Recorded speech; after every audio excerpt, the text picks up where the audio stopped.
Olá, muito bem-vindo a mais um Notícia Jato. Hoje, o último programa de 2024, uma retrospectiva para nós relembrarmos de tudo que marcou o ano. Infelizmente, esse ano aqui foi marcado por alguns acidentes aéreos na aviação comercial. O ano passado não houve nenhum acidente envolvendo jatos comerciais, apenas um turbohélice ao redor do mundo, mas esse ano tivemos alguns acidentes aí bastante sérios. E muita gente perguntou aqui na Aero Magazine se a aviação estava mais perigosa, se ela continuava segura, o que estava acontecendo. Isso eu recebi mais ou menos a partir de agosto com o acidente do Voipass. Nós não comentamos na época, até porque estava tudo muito quente ainda, a gente não tem esse hábito de falar isso, daqui a pouco comento um pouco mais. Então, a retrospectiva começa aí com algo muito triste, mas antes de falarmos sobre acidente, sobre aviação, a segurança de voo, etc., eu queria te agradecer por estar aqui comigo ao longo de todo esse ano e também pedir, se por um acaso você não é inscrito no canal, se inscreva. Isso ajuda a gente a continuar crescendo aqui no YouTube e também curta esse vídeo e também compartilhe com seus amigos se você gostar do nosso conteúdo. E também quero agradecer a da sua Aviation por estar sempre aqui conosco, sempre nos apoiando. Vou fazer aquela contagem regressiva e já volto para nós falarmos sobre a retrospectiva 2024 e a questão dos acidentes aéreos. Está bem interessante.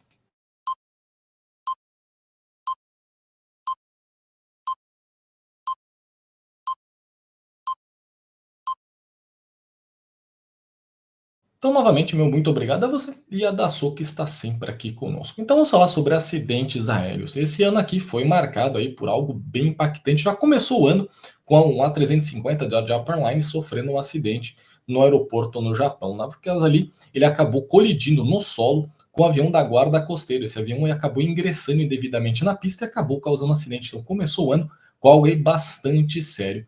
Depois, chegando no Brasil, em agosto tivemos o acidente com a TR da Voipass e mais recentemente, agora em dezembro, tivemos o caso de um Embraer abatido durante ali um voo comercial e na sequência agora um 737 que sofreu um acidente fatal na Coreia do Sul.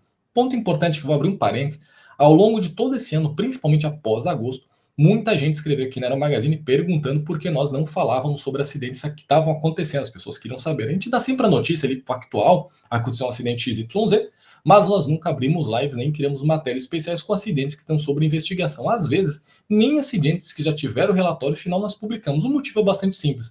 Só se trata de acidente aqui na Aero Magazine ao longo de 30 anos, quando ele é relevante para a segurança do setor. Especular um acidente que acabou de acontecer, por exemplo, teve agora o da Coreia, a gente se aí falando sem saber exatamente o que aconteceu, não acho nem um pouco conveniente para a aviação, para a segurança, e pior ainda, não é correto monetizar sobre a dor de famílias e pessoas que morreram. Então a gente nunca fez isso na Aero Magazine e nunca vamos fazer. O que podemos falar, que vamos falar nesse vídeo, é a questão de como é que está a segurança do transporte aéreo. Como eu disse, esse ano começou com um acidente fatal, que ali matou os ocupantes do Dash, que era da guarda costeira do Japão, e avançando um pouco mais, tivemos o trágico acidente em São Paulo, envolvendo o ATR da Voipass, com vítimas fatais. Mais recentemente, o Embraer foi abatido em voo, e agora, esse acidente com o 737 na Coreia. E teve outros acidentes com a aviação comercial também ao longo do ano. Teve aquele Superjet, o Sukhoi, de passageiros que também sofreu um acidente fatal, matando os 3 tripulantes. Era um avião que estava só fazendo um voo de traslado. Mas isso acabou marcando bastante 2024, porque o ano passado, segundo dados da IATA, só houve um acidente fatal na aviação comercial em todo o mundo, que foi um avião turbohélice. Não teve nenhum com jatos. Isso é bastante interessante. Eu separei uns dados aqui só para te mostrar se a aviação está mais segura ou menos segura ao longo dos anos, comparado com 1994. Este é um dado do NTSB, que é o Bureau de Segurança dos Transportes dos Estados Unidos. Acontecia para cada 100 mil operações 9,08 acidentes fatais dentro dos Estados Unidos. Globalmente era um pouco maior. Os números dos Estados Unidos ainda hoje é o maior mercado de aviação do mundo, e vou comparar os dados só dos Estados Unidos separadamente com o relatório do ano passado da IATA, que aí sim é global. Para você ter uma ideia, de novo, recapitulando, 9,08 acidentes fatais para cada 100 mil operações só nos Estados Unidos, em 1994, e agora, o ano passado, tivemos um total de uma única fatalidade em aviação comercial ao longo de um ano. Olha só a diferença que nós tivemos. Para você ter uma ideia, a movimentação total do ano passado em aviação comercial foi de 37 milhões de voos. É um número bastante alto, pensando que esse comparativo 94 é para cada 100 mil. Olha só, foi em 37 e só teve um acidente fatal com turbohélice.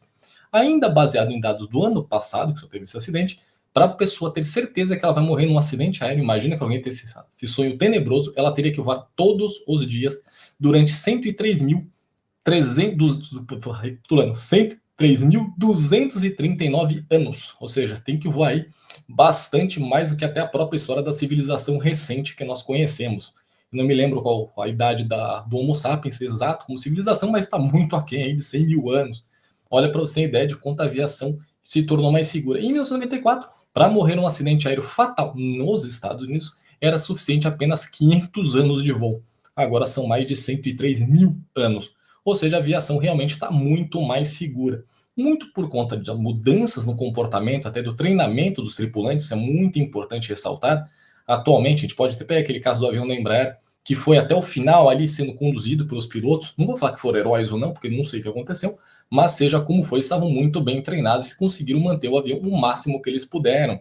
Antigamente, de 50, 60, 70 anos atrás, não se tinha uma coordenação tão correta de cabine e não era raro aviões com a elite ali dos pilotos acabando causando acidentes por erros operacionais básicos. Hoje, tudo se evoluiu muito. Só um comentário aqui que eu acho que vale a pena. Quando a aviação começou lá no início do século XX, entre 1900 até mais ou menos 1920, vou falar aqui ó, o ano completo, mais ou menos acontecia um acidente por conta de absolutamente tudo que envolveu a operação aérea. O avião era mal construído, os motores não tinham confiabilidade, os pilotos mal sabiam voar, questão meteorológica, questão de combustível, tudo era uma tragédia. Ou seja, a chance de morrer no acidente aéreo era muito elevada. De 1920 até mais ou menos 1930, um ponto importante, a questão dos materiais evoluíram muito, então era poucos acidentes causados por fadiga de material ou mal construção. Mas combustível ainda era bastante complicado, meteorologia, questão operacional, motores eram poucos confiáveis e ainda continuou. Isso a gente vai da década de 40 até a década de 50, com muito problema relacionado ainda a grupo motopropulsor e também meteorologia. Porém, na sequência com os motores a jatos, um melhor conhecimento meteorológico, os acidentes já não tinham mais esses fatores predominantes. Então, basicamente, se passou a ter muita questão de operação e também da questão de controle de tráfego aéreo. É uma coisa curiosa, tinha muito acidente antigamente por controle mal feito, não por um acaso. Por exemplo, tivemos até casos de acidente de colisão em voo em cima da cidade de Nova York. Isso também na época era algo bastante complicado. E desde mais ou menos a década de 1980, quase todos os acidentes são por falhas humanas, seja na manutenção, uma manutenção mal realizada, ou por falha operacional a bordo, ou seja, o elemento humano, nós seres humanos, não evoluímos tanto quanto a aviação. Portanto, cada vez mais se trabalha para ter treinamentos impecáveis, seja na manutenção, na operação dos próprios pilotos e também do controle de tráfego aéreo.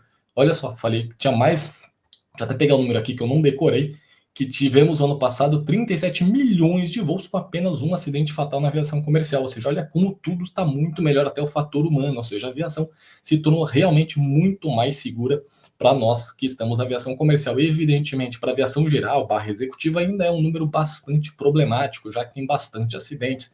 Esse ano passado, basicamente, nos últimos 15 anos, os números não são nada agradáveis. Tem bastante coisa, muito por questão operacional, erros ali de julgamento. Então, é um modelo ainda que tem que ser melhorado. Aviões privados ali com pilotos só voando, às vezes com a família, acaba cometendo alguns erros que seriam inaceitáveis na aviação comercial por serem tão primários, mas infelizmente ainda não conseguimos evoluir para a aviação geral e também para a executiva, mas a aviação comercial sim é bastante segura, embora 2024 tenha sido bastante atípico. Como eu disse, ano passado só teve um acidente com turbohélice. Agora então vamos falar um pouquinho também da evolução da aviação ao longo desse ano, com umas notícias bem importantes. Começar pela Embraer, que todo mundo aqui tem interesse. Um ponto que me chamou bastante atenção foi a evolução muito rápida das vendas do C-390.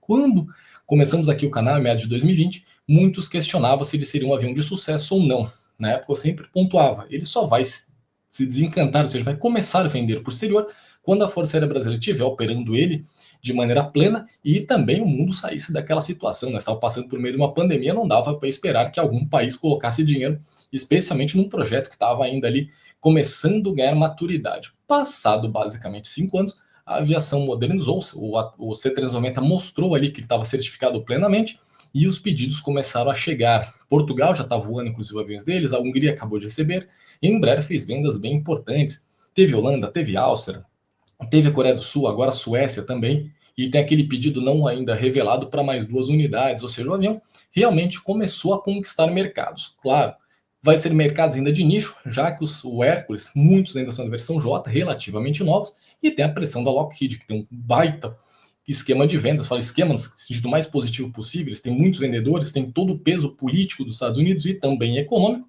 isso facilita bastante, porém, a Embraer tem conseguido ali parcerias bem interessantes com países que não necessitam frotas muito grandes, de 4, 5, 10 aviões, e ele acaba conseguindo atender plenamente, até pela demanda também da Embraer, ela não consegue produzir aviões em larga escala, a produção deles ainda um pouco limitada comparada à Lockheed. E a verdade, até acho que é meio injusto comparar C-130 com o C-390. Embora o C-390 tenha sido criado pensando justamente em substituir o Hércules ainda é um avião muito capaz, muito robusto e vai conseguir sempre suas vendas ali nos nichos que eles têm sempre presença com a Lockheed, principalmente o mercado americano, Forças Armadas. É natural buscar um produto local e também outros países que têm uma influência americana muito grande, por exemplo, Inglaterra e outros países que têm ali essa questão política com os Estados Unidos. Então o C-390 vai achar o mercado dele e o Hércules vai ficar ali, o 630 também com o mercado que ele sempre teve. E outro ponto que eu acho que é bom destacar é que muitos continuam ainda comparando o C-390 com o C-2 japonês. O C-2 japonês é muito maior do que o C-390, embora sejam visualmente parecidos, a questão é que todo avião hoje em dia criado por computadores acaba tendo as mesmas soluções para problemas idênticos, ou seja, um cargueiro, a questão da física é basicamente igual, ou seja, o que vai aparecer ali de conceito é sempre similar, mas são aviões completamente diferentes. Ainda falando de Embraer, o Super Tucano também conseguiu novas vendas e a própria Força Aérea Brasileira tem feito em modernizações, ela quer colocar avião mais próximo do estado da arte do gripe e também do C-390. Já falei bastante aqui no canal. Para hoje termos uma força aérea bem estruturada, não basta ter apenas aviões como era lá na Segunda Guerra Mundial, onde o avião e o piloto fazia a diferença. Hoje não, é todo um conjunto, basta ver que a Cruzex mostrou isso, ou seja, se um avião não foi integrado numa rede, ele acaba voando sozinho, é um alvo fácil. Então quando você tem aviões que se comunicam, sistemas de solo que se comunicam, inteligência e tudo isso daí está trabalhando de maneira bastante harmônica, as coisas funcionam. Não por acaso, justamente é isso que a Força Aérea Brasileira tem feito. Ela quer agora integrar ainda mais o Super Tucano dentro desse novo conceito, ou seja, a questão de enlace de dados vai ficar ainda mais bem costurada dentro da frota da Força Aérea Brasileira. E de Embraer ainda falando, ela também conquistou vendas importantes para a família E-Jet E2. O E1, que hoje é basicamente 175, continua vendendo bem na questão do mercado americano, já que o 175 E2 nem sequer está avançando o projeto, ele está parado desde 2020, e esperando aí uma mudança na regulamentação das cláusulas de escopo. Lembrando, a cláusula de escopo não é governamental, ela é sindical. Cada empresário americano tem mais ou menos a mesma regra para aviões regionais, isso acaba impedindo que o 175E2 voe lá por questão de peso. Ele ter que mudar a questão do peso, ou no documento, seja, o avião estruturalmente continua sendo física, não dá para mudar, mas dá para mudar no documento o peso máximo de decolagem. Não sei se valeria a pena, acho que não, porque ele nem avançou nesse sentido. Então, 175 da versão E1 continua vendendo muito bem no mercado americano. O 190 e 195E2 também tem conseguido pedidos bem importantes ao redor do mundo. Ou senão, é que o A220 está se aproximando de 1.000 encomendas, ou seja, o rival do Embraer continua ganhando bastante mercado, especialmente pela questão aí do poderio da Airbus. E também o avião é muito bom, o A220, ele é um pouquinho acima do 195 e um pouco abaixo do A320. Ele conseguiu um nicho de mercado interessante, que onde a Airbus sempre sofreu bastante. O A318 basicamente não vendeu nada, e o A319 sempre teve venda ali bem pontuais. Já o A220, né, ele conseguiu mudar esse jogo com um avião que era justamente o que o mercado buscava. Agora, também a Airbus não teve grandes novidades ao longo desse ano. O A350 já está estabelecido, não tem muito para onde ir. O A320 também. Porém, o A321XLR, que começou a voar agora recentemente, é o grande divisor de águas da Airbus. Na verdade, na minha opinião, e de muita gente, é um avião que pode mudar o cenário do transporte aéreo a partir de agora. Um avião de fuselagem estreita, ou seja, você tem um corredor, mas com capacidade de fazer voos de ultra longo alcance. Claro, ultra longo alcance pensando nesse segmento. Só para comparar, pegando o A321XLR, ele consegue ser de São Paulo ou Rio de Janeiro para quase todos os destinos na costa leste dos Estados Unidos e grande parte dos destinos na Europa, ou seja, um avião com um alcance muito grande. Ele foi criado basicamente para atender a demanda entre o Atlântico Norte, ou seja, a Europa, e os Estados Unidos, tentando criar novos pares de cidades. Até então é até irônico a gente pensar nisso. Airbus, por muitos anos com a A380, dizia que o futuro da aviação estava no conceito de hub, ou seja, grandes aviões voando entre pares de cidades iguais, ou seja, entre Londres e Nova York, e dali de Nova York se distribuiria para outras cidades. O mundo não quis isso, então a Airbus rapidamente reagiu e descobriu que sim, a Boeing lá atrás estava certa, o mundo gostaria de voar entre cidades ponta a ponta, você não quer fazer conexão, então você consegue sair de uma cidade A para a cidade B, sem passar por grandes centros, por exemplo, Nova York, e conseguir fazer distribuição. É justamente aí que está o A321XLR. Pegando o Brasil de exemplo, dá para fazer uma série de novas rotas, por exemplo, ligando Manaus, Recife, Fortaleza à Europa ou também aos Estados Unidos.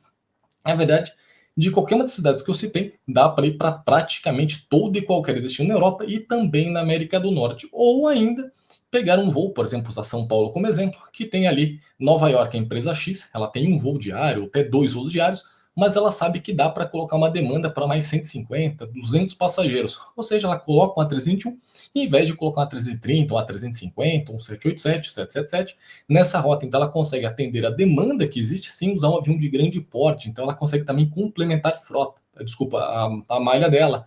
Até na questão, por exemplo, sazonal, verão agora no Brasil, inverno no hemisfério norte. Muita gente está interessada em ir, por exemplo, para Disney. Então, voos para Orlando, onde tinha um voo só com a 330, você consegue ter. Então, demanda para uma 330 e meio, mais isso, com meio a 330, mas o A321 na prática tem exatamente essa capacidade que falta. Você tem uma 330, por exemplo, no horário X, e o A321 completando então essa questão da demanda. Então, uma estratégia bem interessante da Airbus.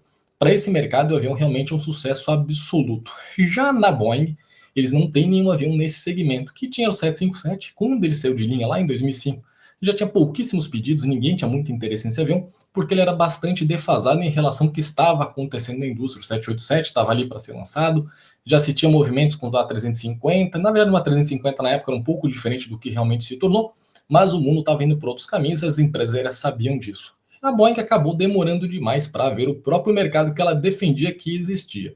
Ela apostou muito no 787, hoje é o único avião de grande porte em produção na Boeing. O 777 está fora de linha, a versão 200 e 300, mas o 777X, ou seja, o traço 9 e o traço 8, nem sequer foram certificados. Aliás, esse ano a Boeing confirmou que não vai ficar para o ano que vem, ou seja, 2025, a partir de amanhã, o 777-9, ele vai ficar para 2026, ou seja, 6 anos de atraso em relação ao cronograma original. Verdade também seja dita, teve 2020 e 2021 que atrapalhou muito a certificação em todos os fabricantes do mundo por conta da pandemia, mas a Boeing também passava aí por grandes desafios desde 2018, quando teve o primeiro acidente com o 737 MAX, e 2019, quando a operação global com o 737 MAX foi proibido, ou seja, ali a situação da Boeing ficou bastante complicada e atrasou completamente certificações. Não por um acaso, o 777-10 e o traço 7, ou seja, o menor e o maior avião da frota, não devem ser certificados no curto prazo. Deve ser, se promete que 2025 ou 2026, mas também está tudo muito indefinido. Ou seja, a Boeing continua aí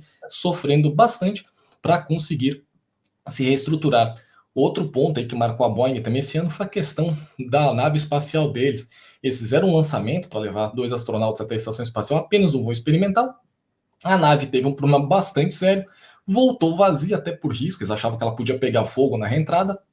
Felizmente, pousou em completa e total segurança, ou seja, nada ali foi tão grave, mas manchou muito a imagem da Boeing, tanto que os 2 astronautas voltam só em fevereiro junto com a SpaceX. Ou seja, imagina, você leva o astronauta num contrato muito importante do seu departamento, ali, sua divisão espacial, e ele volta com seu principal concorrente. Péssima notícia para a Boeing, mas ela também tem trabalhado nisso. E na aviação militar, a Boeing continua sofrendo com a falta de interesse por seus produtos. Um dos motivos é que ela só tem 2 aviões hoje em produção, o F-18 e o F-15. O F-15 tem tentado ali com a versão EX alguns novos pedidos, muito pontuais com a Força Aérea Americana, e tá tentando algumas exportações, e o F-18 também já está dito aí que ele vai sair de linha muito em breve, porque ninguém tem interesse, até porque a Marinha Americana está substituindo o avião pelo F-35 da rival Lockheed Martin, ou seja, a Boeing ainda está numa situação bastante difícil, mas 777-9 só em 2026, e a Boeing não tem nada aí para rivalizar com a 321 e, ironicamente, também não com a 220, ou seja, está numa situação comercial ainda muito delicada.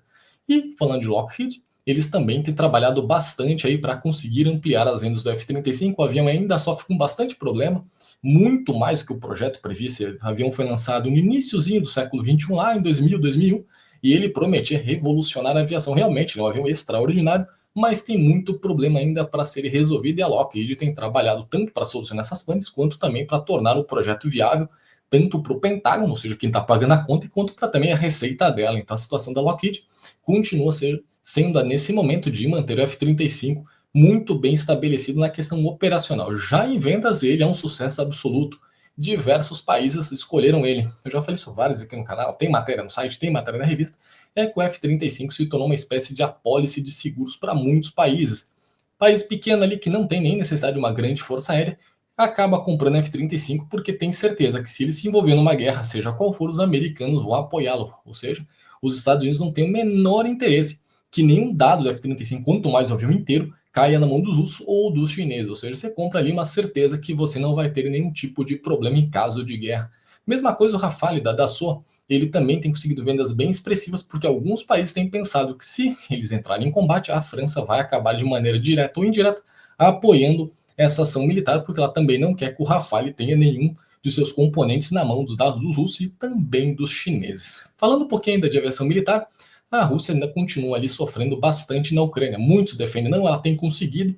Comparando o poderio militar russo versus ucraniano, mesmo com apoio da OTAN, é descomunalmente diferente. A Rússia não conseguiu, principalmente na aviação, ter um domínio do espaço aéreo. De vez em quando você vê que um drone acerta ali Moscou ou a região de fronteira. Ou seja, na parte de aviação, a Rússia ainda vem sofrendo bastante e não conseguiu o que ela sonhava, um domínio aéreo absoluto, tanto na Ucrânia quanto na sua zona de fronteira. Mostra que a estratégia estava mal desenhada. Já os chineses acabaram apresentando simultaneamente dois aviões.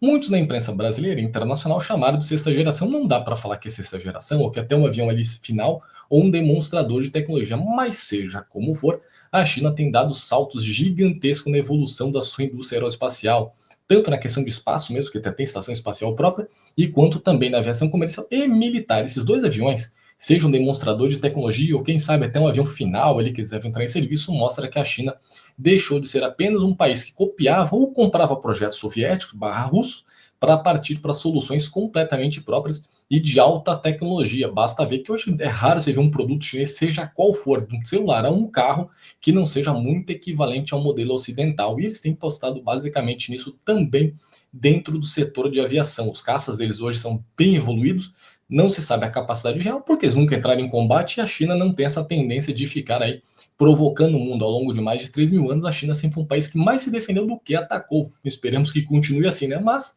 se você quer a paz, prepare-se para a guerra e a China tem feito isso muito bem.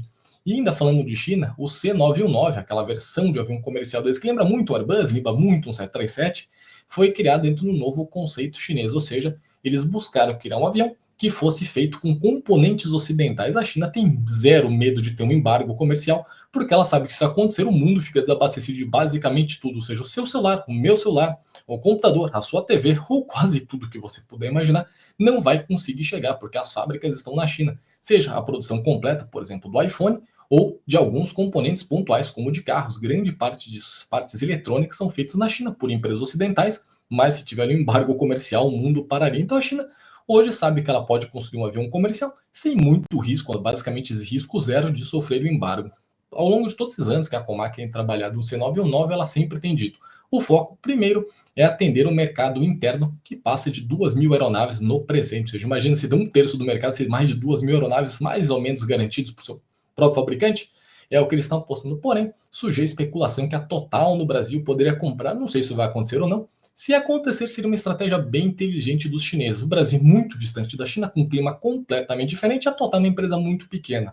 Se eles conseguissem pegar uma empresa brasileira, seja qual for, tem 2, 3 aviões, colocar esse C919 em serviço distante da China, eles poderiam testar então como seria seu pós-venda, a operação desse avião num ambiente completamente diferente de clima, de geografia, do que eles estão acostumados. Ou seja, pode ser ali uma questão de estudo bem interessante e uma estratégia de primeiro ver como é que ele funciona, uma espécie de um laboratório distante da China, para ver se eles podem começar as exportações. E se eles fizerem isso, eles com certeza vão incomodar tanto a Airbus quanto a Boeing. E como eu disse, é pouco provável que uma pressão comercial de embargo vai incomodar a China, porque se esses dois fabricantes ocidentais colocarem pressão em seus respectivos governos, é pouco provável que a China vai se importar, até porque ela pode dizer: então você também não vai produzir avião, porque eu não vou produzir os seus processadores, seus chips, o que for. Então a China está num momento bem interessante e continua avançando bastante.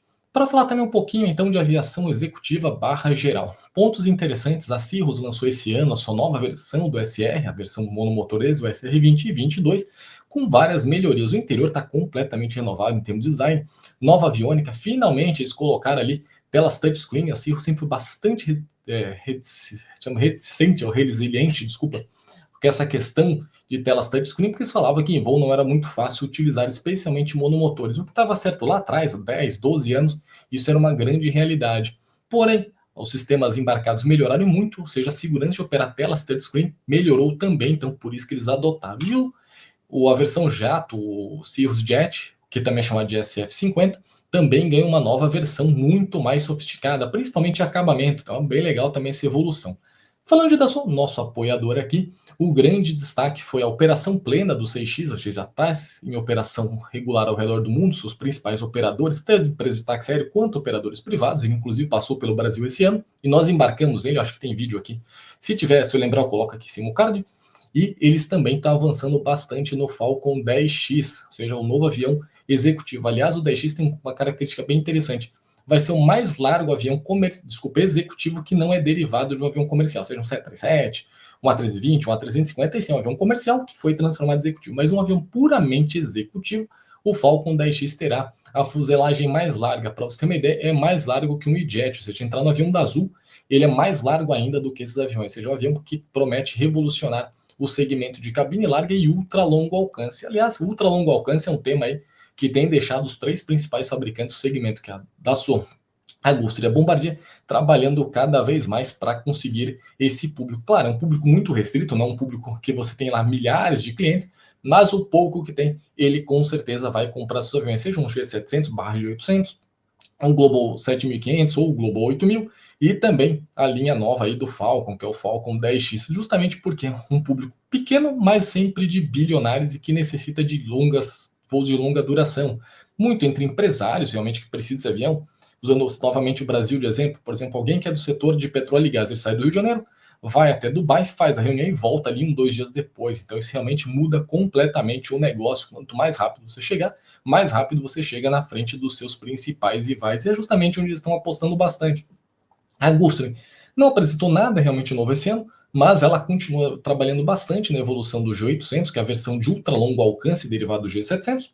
O G700 também começou a entrar em operação, ou seja, os dois principais aviões de cabine larga e ultra longo alcance do fabricante estão aí em pleno desenvolvimento, seja operando ou para ser certificado em breve. Aliás, o G700 teve a primeira venda no Brasil e até uma coisa curiosa, foi para propriedade compartilhada. Usualmente, essa categoria de avião é sempre um proprietário único que compra, mas dessa vez 3 pessoas compraram eles através ali de propriedade compartilhada, algo que também chamou bastante atenção. E ainda falando de propriedade compartilhada, algo que é interessante é que esse mercado tem crescido bastante no Brasil.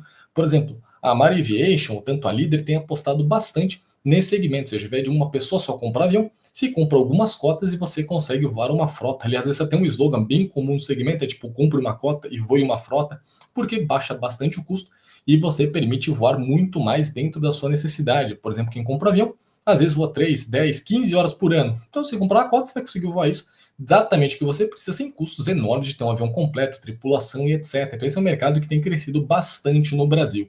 E a aviação comercial também, por mais que a passageira tenha disparado de preço, muito por pressão do dólar, o dólar passou de R$ 6, combustível também está em valores estratosféricos, não só o combustível, sim o querosene, mas também tudo que é ligado a ele, por exemplo, com fluidos hidráulicos, está muito caro.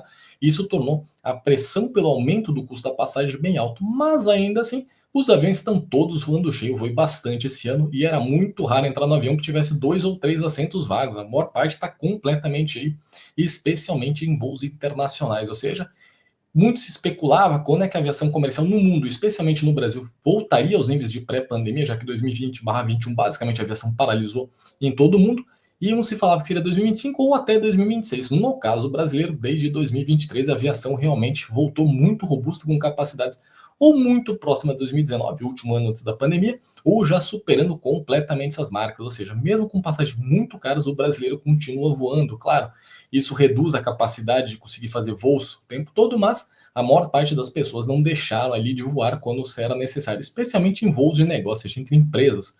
Já viagem de lazer acaba ficando um pouco mais apertado, como eu disse, mas a culpa é do dólar e do preço do combustível, que não tem ajudado nem um pouco, e também ali pouca de incerteza com relação à economia brasileira, mas isso foge completamente ao tema do canal.